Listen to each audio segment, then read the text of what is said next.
J'aimerais qu'on puisse s'imaginer ensemble, et là, Brian, tu vas être mis à rude épreuve. J'aimerais qu'on puisse s'imaginer ensemble comme si on rentrait dans une galerie d'art qui a pour but finalement de se remémorer une partie des grands faits, des hauts faits de Dieu.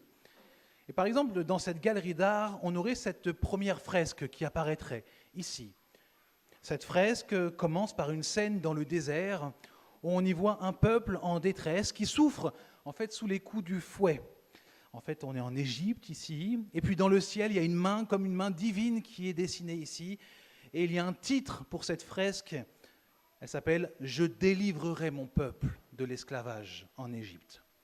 Puis on continue cette galerie d'art et on arrive ici à une deuxième fresque, un deuxième tableau. Ici, c'est un tableau avec le même peuple justement qui était dans le désert et puis qui traverse une mer qui est comme séparant d'eux. Il la traverse à sèche et on imagine derrière un puissant peuple qui les poursuit et pourtant la mer se refermera sur eux. Et ici, le tableau porte le titre « Je protégerai mon peuple ». Puis, la suite de la fresque est intrigante. On y observe comme s'il y avait du pain qui tombait du ciel. Un peuple ici dans le désert qui lève les bras comme s'ils étaient en train de louer, de remercier celui qui faisait descendre ce pain qui est très étrange du ciel. Le titre ici, c'est « Je nourrirai mon peuple ».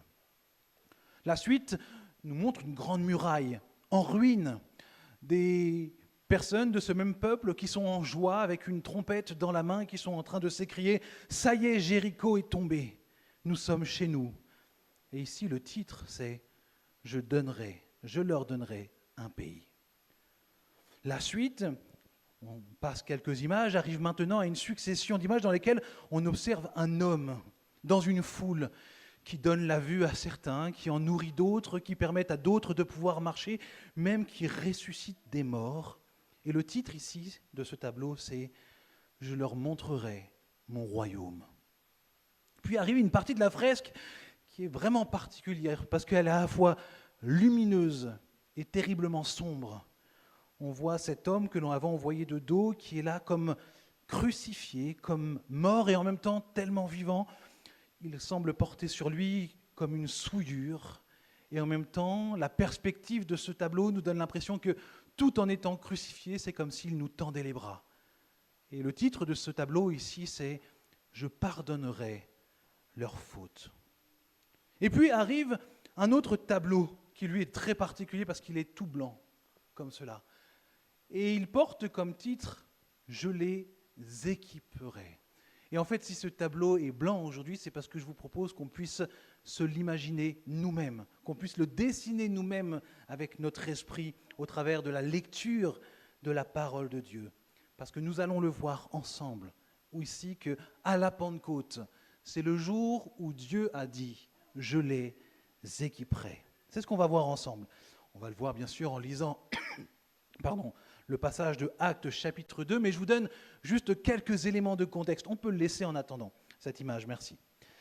Dans le chapitre qui précède, juste avant ce que nous allons lire, Jésus vient de ressusciter, moment glorieux, et maintenant il vient et il s'adresse à ses disciples qui sont là, tout heureux, et il leur dit « Surtout, ne vous éparpillez pas, ne partez pas n'importe où, restez ici à Jérusalem, parce que vous allez recevoir ce qui vous avait été promis. » Jésus leur explique qu'ils vont devoir recevoir le Saint-Esprit parce que ça sera la condition indispensable pour que les disciples puissent commencer à accomplir la mission de Dieu. Et donc, on en arrive à ce moment où les disciples sont obéissants, ils sont restés à Jérusalem, ils sont ensemble dans la même pièce, et voici ce qui s'est passé, et je vous propose qu'on se laisse dessiner un tableau dans notre tête. Ce matin, on va voir 4 vérités que nous enseigne la Pentecôte. Nous allons voir que la réception du Saint-Esprit lors de la Pentecôte est à la fois un signe prophétique, un signe de la mission, c'est un signe affectif et c'est un signe d'opposition. Est-ce qu'on pourrait afficher, s'il vous plaît, Actes chapitre 2 ? Merci. Quand le jour de la Pentecôte arriva, ils étaient tous rassemblés au même endroit. Tout à coup, un grand bruit survint du ciel. C'était comme si un violent coup de vent s'abattait sur eux et remplissait toute la maison où ils se trouvaient assis. Au même moment, ils virent apparaître des sortes de langues qui ressemblaient à des flammèches. Elles se séparèrent et allèrent se poser sur la tête de chacun d'eux. Aussitôt, ils furent tous remplis du Saint-Esprit et commencèrent à parler dans différentes langues, chacun s'exprimant comme le Saint-Esprit lui donnait de le faire. Et on s'arrête ici pour la lecture pour le moment. Ce passage ici, c'est avant tout l'accomplissement merveilleux d'une grande promesse que Dieu avait faite à son peuple dans le passé. Avant même l'arrivée de Jésus, avant même qu'il marche sur la terre, Dieu avait dit par l'intermédiaire de son prophète Joël qu'il allait répandre son esprit sur tout son peuple. Puis Jésus, lorsqu'il est venu marcher parmi nous, il a aussi annoncé à ses disciples, il leur a dit « Quand je vais partir, il y a quelque chose d'encore mieux pour vous qui va venir, parce que le Saint-Esprit qui vous a été promis vous sera donné. Vous serez au bénéfice de cette promesse que mon Père vous avait donnée dans l'Ancien Testament. » Et en fait, jusqu'à avant de la Pentecôte, le Saint-Esprit était déjà à l'œuvre. Il n'a pas commencé à être à l'œuvre le jour de la Pentecôte. La Bible nous parle déjà des œuvres extraordinaires du Saint-Esprit, parce qu'elle nous dit qu'au commencement, lorsqu'il y a eu la création du monde, l'Esprit de Dieu se mouvait au-dessus de la création. Il était déjà là. Puis nous avons vu le Saint-Esprit dans l'Ancien Testament qui reposait sur certaines personnes pour les équiper en vue de la mission qu'ils avaient. Par exemple, les rois du peuple d'Israël recevaient l'onction du Saint-Esprit pour pouvoir être de bons rois, même s'ils ne l'étaient pas toujours de bons rois, mais pour exercer la royauté parmi le peuple. Les prophètes aussi recevaient le Saint-Esprit pour pouvoir parler au peuple et aux nations de la part de Dieu. Et donc on voyait que dans l'Ancienne Alliance, le Saint-Esprit se posait de manière ponctuelle sur des personnes pour les équiper pour l'œuvre que Dieu leur demande. Et ce qui est super intéressant, c'est qu'on voit qu'il y a un homme qui était très lucide, c'est Moïse. Parce que Moïse, lorsqu'il a vu ce que les prophètes étaient capables de faire, il a dit, mais si seulement l'Éternel acceptait de répandre son esprit sur tout le peuple. Et je vous le relis, c'est dans Nombre chapitre 11, verset 29, il est dit « Si seulement le Seigneur répandait son esprit sur tous les Israélites pour qu'ils deviennent tous des prophètes. » Et justement, en fait, Moïse, à ce moment-là, ne s'imaginait pas que précisément c'était le projet de Dieu, que le Saint-Esprit soit déversé sur tout son peuple. Alors, un peu plus tard, par l'intermédiaire du prophète Joël, Dieu annonce publiquement son projet et en fait même une promesse. C'est-à-dire que Dieu s'engage lui-même, il engage sa propre réputation sur le fait que, oui, son esprit sera bel et bien déversé sur tout son peuple. Je vous propose d'écouter Joël 3. « Moi, l'Éternel, je répandrai mon esprit sur tout le monde. Vos fils et vos filles prophétiseront. Vos vieillards par des songes, vos jeunes gens par des visions recevront des révélations. Et même sur les serviteurs et les servantes, moi je répandrai mon esprit en ces jours-là.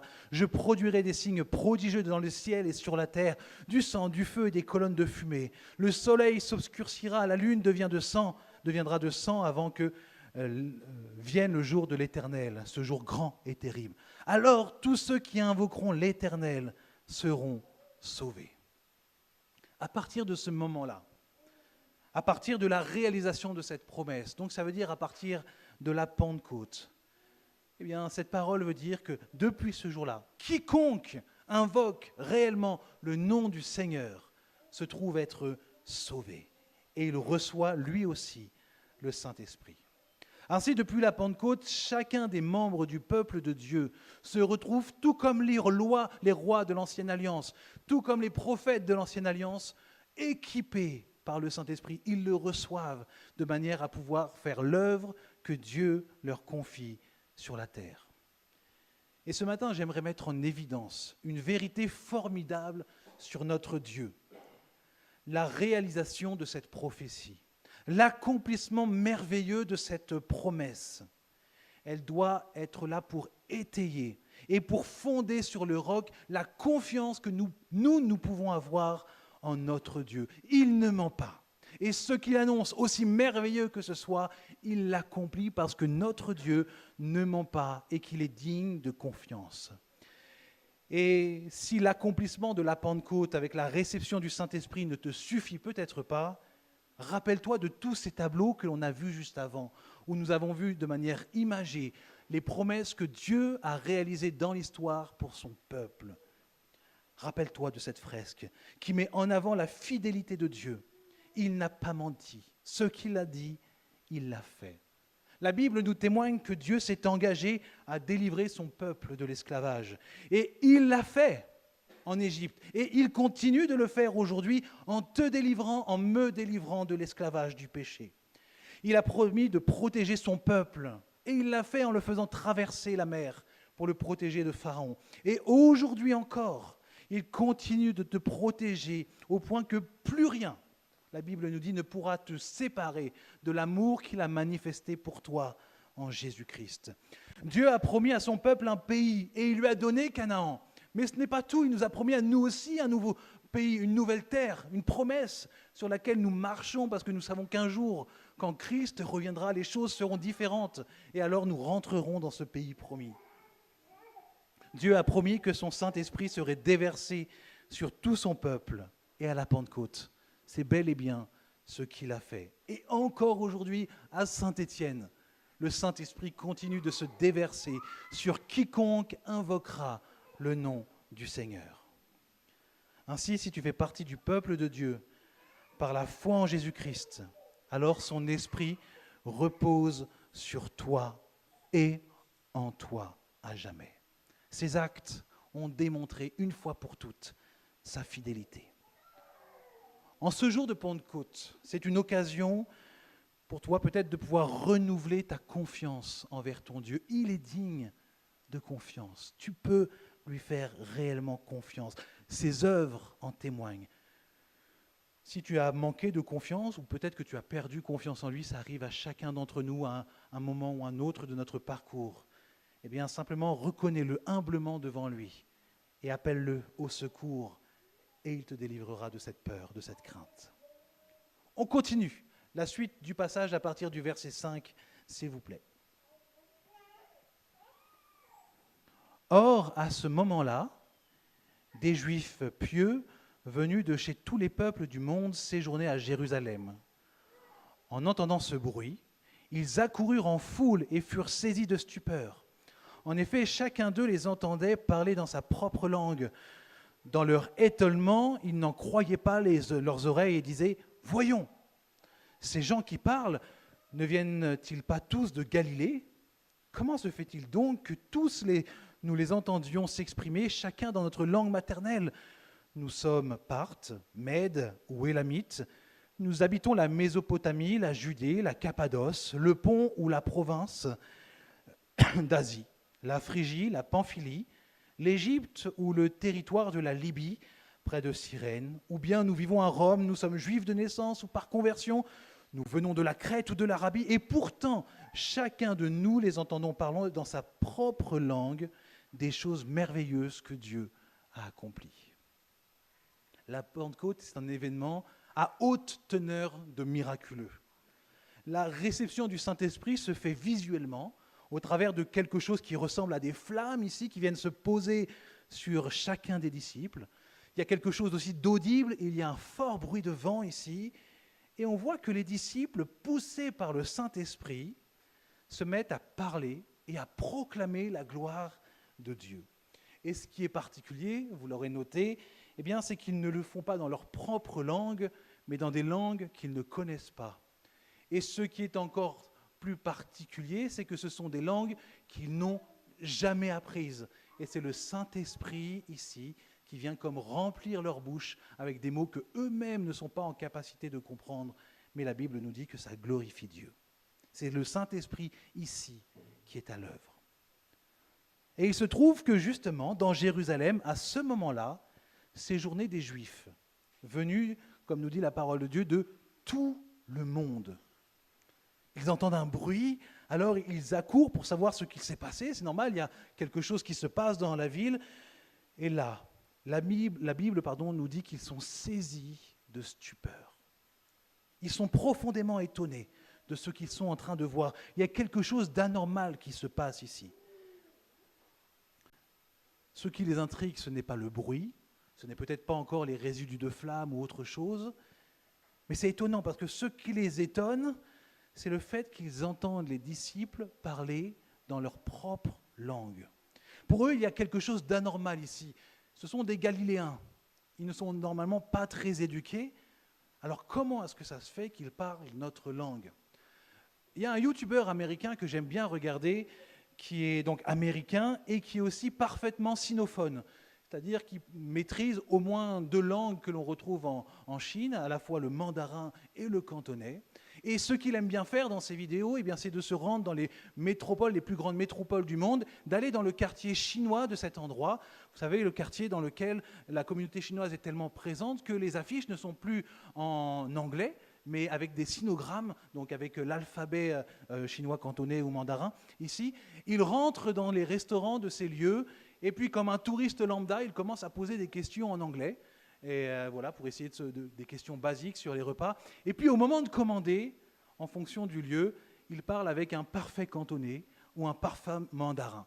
Et à chaque fois, la réaction est toujours la même. Que ce soit le serveur, la serveuse, le patron, ou même tous les autres clients qui sont, eux, de véritables Chinois natifs de Chine, ils sont tous stupéfaits. Tous se retournent et ils se disent, mais comment se fait-il qu'un Américain qui n'est pas du tout chinois, qui n'a aucun trait chinois, parle-t-il si bien notre langue ? Il y a quelque chose qui semble pour eux ici, dans ce moment-là, dans cette vidéo, comme anormal. Comment est-ce que ça se fait ? Et à chaque fois, c'est assez marrant de voir que tout le monde dans le restaurant se retourne comme ça d'un coup en se disant « Mais pourquoi ? Pourquoi est-ce que lui, il parle si bien le cantonais ?» En fait, c'est la même chose qui se passe ici, à la Pentecôte. Ils sont là, ils se disent « Mais pourquoi eux, les Galiléens, parlent-ils des langues qui sont si éloignées de chez eux ?» Et c'est extrêmement important de se rendre compte de cela. Pourquoi ? Parce qu'à la Pentecôte, ce qui se passe ici, c'est que les auditeurs sont stupéfaits.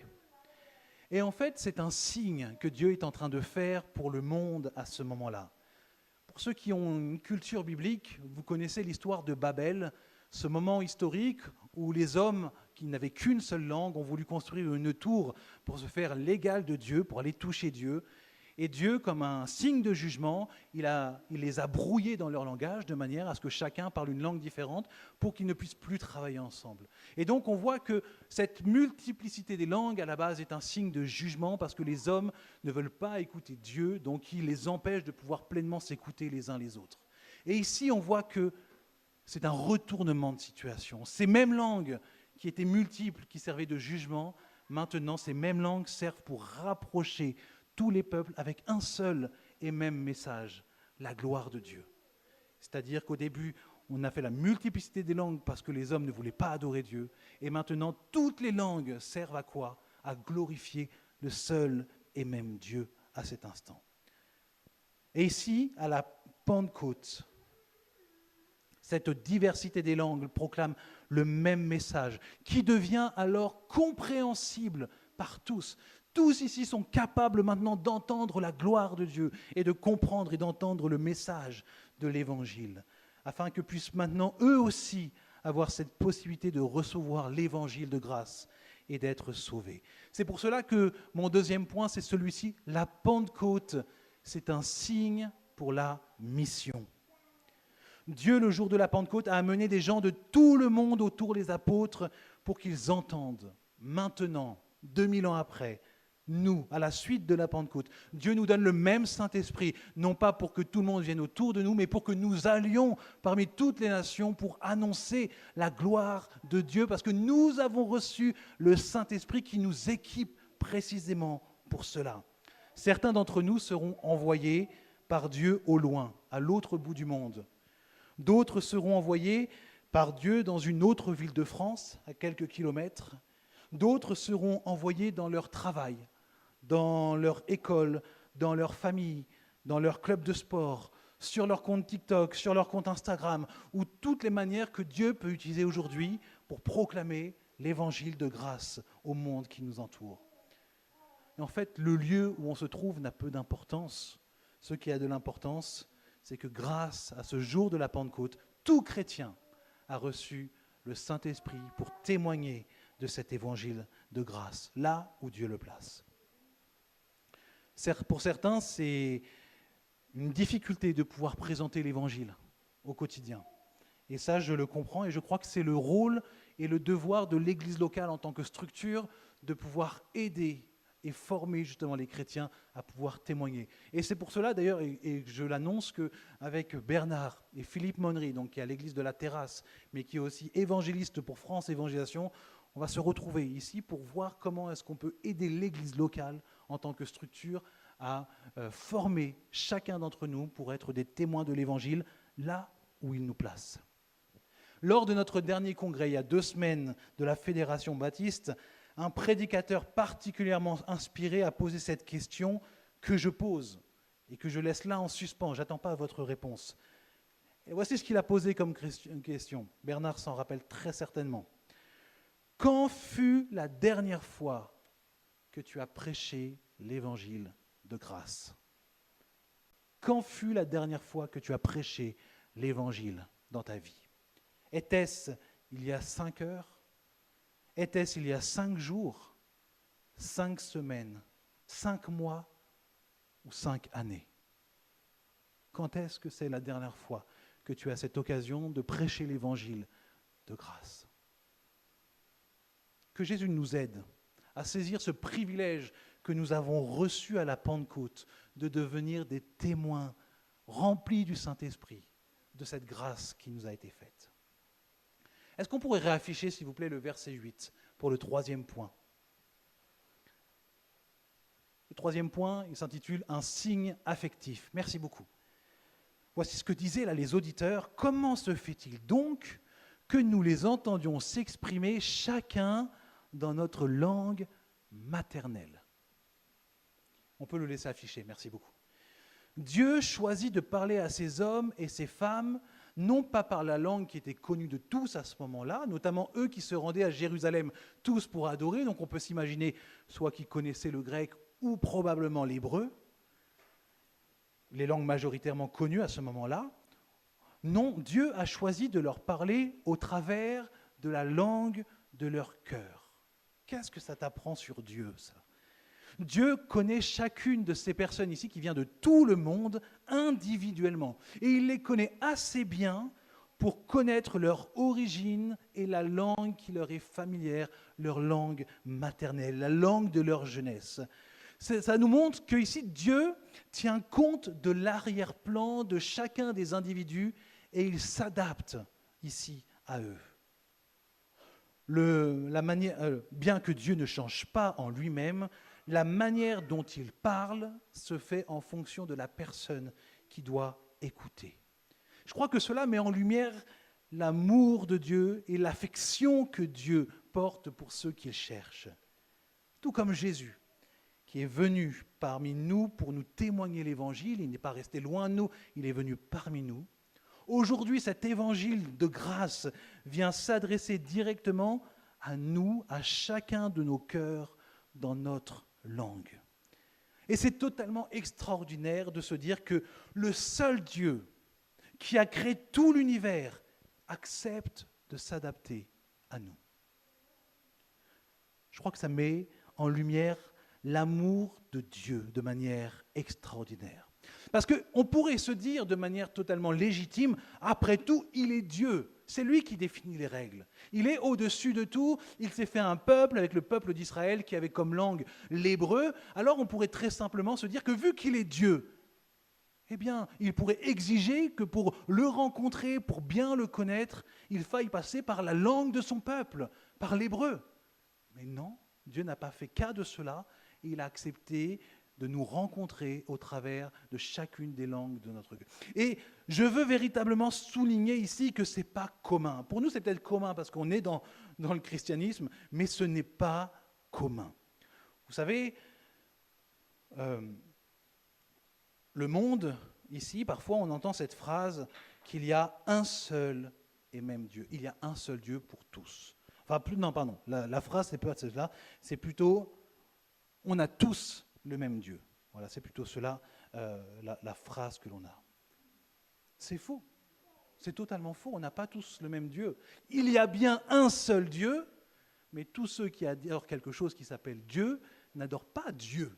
Donc non, il y a bien un seul Dieu, mais nous n'adorons pas tous Dieu. Parfois on adore des choses qu'on appelle Dieu, mais qui ne sont pas Dieu. Et dans ce cas-là, la Bible les présente comme des idoles. Rien que sur la question justement de la langue, pour rencontrer Dieu, nous montre que les visions de Dieu entre un système ou un autre sont totalement différentes. Je me permets ici de citer 2 savants musulmans qui disent la chose suivante. La langue arabe fait partie de la religion et sa connaissance est une obligation, car la compréhension du Coran et de la Sunna est obligatoire. Et ils ne peuvent être compris qu'avec l'arabe. Et lorsqu'on ne peut effectuer une obligation que par une chose, alors cette chose devient obligatoire. Un autre savant dit « Les non-arabophones n'ont pas d'excuse du fait que le Coran n'est pas dans leur langue, mais il est de leur devoir d'apprendre la langue du Coran si la compréhension du Coran et du prophète ne peut se faire qu'avec l'apprentissage de l'arabe. Alors l'apprentissage de l'arabe devient donc obligatoire. » Et cela s'appuie, pas sur rien, mais sur la sourate 20, verset 123, qui nous dit « C'est ainsi que nous l'avons fait descendre, un Coran en arabe ». Donc ça, c'est assez intéressant de se rendre compte de cela, c'est que d'un côté, nous voyons une pensée qui présente Dieu étant accessible seulement au travers d'une langue unique, et puis de l'autre, nous voyons le Dieu de la Bible qui se sait inaccessible à cause de notre péché, et donc qui vient nous rencontrer chacun au travers de notre langue propre à nous. Ici, le but n'est pas de mettre le doigt ici ou de pointer d'autres religions, c'est simplement parce que ici, ce sont des religions qu'on retrouve beaucoup en France, mais c'est simplement pour montrer quel est le privilège que nous avons et que parfois nous laissons de côté, de se rendre compte que Dieu se rend accessible pleinement au travers des langues de nos cœurs. Évidemment, apprendre le grec ou l'hébreu peut être utile pour notre croissance, pour notre étude de la parole, mais il n'y a pas de quelque chose d'indispensable ici pour rencontrer Dieu. Et ça, c'est formidable. Ça nous montre combien est-ce que Dieu nous aime et il se rend accessible. Et c'est magistralement l'exposé que le miracle des langues à la Pentecôte nous fait. Le Saint-Esprit vient mettre directement des paroles qui glorifient Dieu dans les langues des cœurs de chaque auditeur. Qu'est-ce que ça peut changer pour nous aujourd'hui ? Tout à l'heure, nous parlions d'être des témoins remplis du Saint-Esprit pour prêcher l'Évangile au monde qui nous entoure. Je crois que cette section ici nous commande de le faire, mais de le faire en parlant au cœur de nos contemporains. La langue, quand cela est possible, si vous avez la possibilité d'apprendre des langues, mais aussi et surtout comprendre que finalement ce n'est pas à l'autre à faire des efforts pour comprendre l'évangile que je prêche, mais c'est à moi de m'adapter de manière à ce que je prêche puisse avoir un retentissement dans son cœur et que ça vienne répondre à des questions que la personne se pose. Hier, pendant le club de prédicateurs, la formation des prédicateurs, on a parlé de cette chose qui est indispensable pour le prédicateur, de pouvoir s'adapter à celui qui est en train de l'écouter. On ne prêche pas l'évangile de la même manière à un blanc qui est ici et qui est laïque qu'une personne qui vient d'Afrique et qui a une pensée de l'au-delà extrêmement développée. On ne présente pas l'évangile de la même manière. On parlera toujours de la même réalité, de l'évangile de grâce, mais sous des angles différents. Pour savoir comment, sans travestir le message de l'évangile, on le fait résonner dans la vie des autres, eh bien, ça passe par l'amour et le temps que nous passons pour connaître ceux qui nous entourent, afin de discerner comment faire résonner ce message dans leur vie. 4e point, là on va lire les versets 12 et 13, la Pentecôte est un signe d'opposition. Merci. Ils n'en revenaient pas. Plongés dans la plus grande perplexité, ils se demandaient entre eux, mais qu'est-ce que cela peut bien vouloir dire ? Mais d'autres tournaient la chose en ridicule. C'est le vin doux, disaient-ils, ils ont trop bu. Jusqu'ici, nous avons vu que le Saint-Esprit à la Pentecôte était un signe d'un accomplissement prophétique, on peut faire confiance à Dieu. Un signe de mission, on est rempli du Saint-Esprit, on peut aller annoncer l'Évangile. Un signe d'affection, Dieu nous aime tellement qu'il parle la langue de notre cœur. Et maintenant, nous allons voir que c'est un signe d'opposition. En voyant Dieu agir de manière extraordinaire, en entendant Dieu parler par la bouche des disciples ici dans la langue de leur cœur, on aurait pu s'imaginer que les auditeurs seraient stupéfaits, émerveillés, et puis qu'un profond désir de suivre Dieu pourrait susciter dans leur cœur, de marcher à sa suite. Waouh! Dieu fait des choses extraordinaires, je veux le suivre. Mais non, la première réaction d'une majorité, d'une partie en tous les cas de ce groupe, c'est l'opposition, c'est la moquerie de ce que Dieu fait. Et en fait, on observe quelque chose de très similaire avec Jésus lorsque, vous savez, il va rencontrer cet homme qui est possédé par une légion de démons. Pour rappel, c'était un homme qui était tellement dangereux, tellement possédé qu'il se promenait tout nu, qu'il se blessait tout seul, qu'il avait une force surhumaine. Il cassait même les chaînes avec lesquelles on le liait et il était finalement reclus dans les cimetières parce que tout le peuple avait peur de lui et donc il le laissait là-bas. Jésus un jour le rencontre et de manière extraordinaire, il le délivre. Tous les démons partent d'une manière très surprenante, mais tous les démons partent et on voit que cet homme maintenant est saint d'esprit. Il a retrouvé son état, sa dignité. Il n'est plus une menace pour personne. Et il y a des gens qui ont observé ça, qui sont allés le dire à tout le monde. Et là, on aurait pu se dire, mais comme cet homme qui lui était très joyeux, qui voulait suivre Jésus, les autres aussi n'ont plus à avoir peur, maintenant ils sont tranquilles, ils n'ont plus de raison d'avoir peur pour leur vie, et on aurait pu se dire mais qu'ils allaient être joyeux, contents. Mais la réaction qu'ils ont eue, c'est de dire à Jésus, pars loin d'ici, nous ne voulons pas de toi ici. Nous t'avons vu agir, et donc plutôt que de nous prosterner devant toi, nous préférons te dire, pars, pars. Voici une vérité que la Pentecôte nous rappelle. Tout en étant pleinement rempli du Saint-Esprit, tout en ayant un amour sincère, et en connaissant véritablement ceux à qui nous partageons l'Évangile. La Bible nous rappelle qu'il n'y a aucune garantie de résultat. Et ça, c'est important pour nous de se rappeler qu'il n'y a aucune garantie de résultat quand nous prêchons l'Évangile, parce que ça nous ramène à l'humilité et ça nous libère de la culpabilité. L'humilité de reconnaître que dans la conviction des cœurs, nous n'avons pas tout entre nos mains. Même si je fais le meilleur témoignage, le mieux construit possible, la finalité, ce n'est pas moi qui l'ai entre les mains, c'est Dieu. Et donc, ça veut dire que je dois avoir l'humilité de reconnaître que je suis totalement dépendant de Dieu ici pour voir du fruit par rapport à ce que je partage.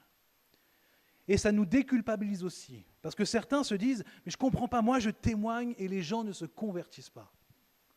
Je ne comprends pas. » Et du coup, ils se disent, c'est probablement mon témoignage qui n'est pas à la hauteur, ou alors je le dis mal, ou alors j'aime pas les gens.